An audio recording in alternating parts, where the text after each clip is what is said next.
அனைவருக்கும் வணக்கம். போட்டித் தேர்வுகளில் அதிகமாக கேட்குற ஒரு கடினமான கணக்கு.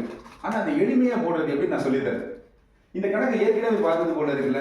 ஆமாங்க, இதுக்கு முந்தின வீடியோவில் ப்ளஸ் சிம்பிள் வச்சு போட்டிருந்தோம் இல்லையா? இங்கே மைனஸ் சிம்பிள் இருக்கு. இந்த எக்ஸ்பிரஷன் வேல்யூ கொடுத்துருக்குறாங்கல்ல, அதில் என்ன சிம்பிள் இருக்குது அப்படிங்கிறதா முக்கியம்.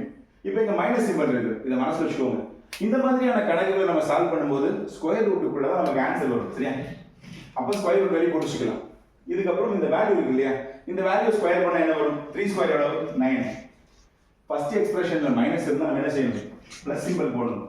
இந்த மாதிரியான கணக்குகளுக்கு 4 அப்படிங்கிற எண் கண்டிப்பா ஒண்ணு இங்க மைனஸ் இருந்துச்சுன்னா ஆட் பண்ணணும், மேல பிளஸ் இருந்துச்சுன்னா சப்ட்ராக்ட் பண்ணணும், சரிங்களா? இப்போ இந்த 9 பிளஸ் 4 ஓட வேல்யூ எவ்வளவு? √13 இல்லையா? அப்போ இந்த ஃபர்ஸ்ட் ஆப்ஷன் தான் கரெக்ட். இந்த மாதிரியான எளிய கணக்குகளுக்கு உங்களுக்கு தெரிஞ்சுக்கணும்னா நம்ம சேனலை மறக்காம சப்ஸ்கிரைப் பண்ணுங்க.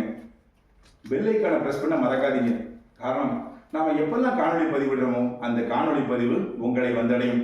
உங்க நண்பர்களுக்கும் மறக்காம ஷேர் பண்ணுங்க, சரியா?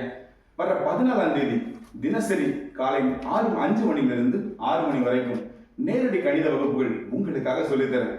உங்களோட சந்தேகங்கள் அத்தனையும் கமெண்ட் செக்ஷன்ல பதிவிடுங்க. கண்டிப்பா அதற்கான விடை நான் உங்களுக்கு தருவேன்.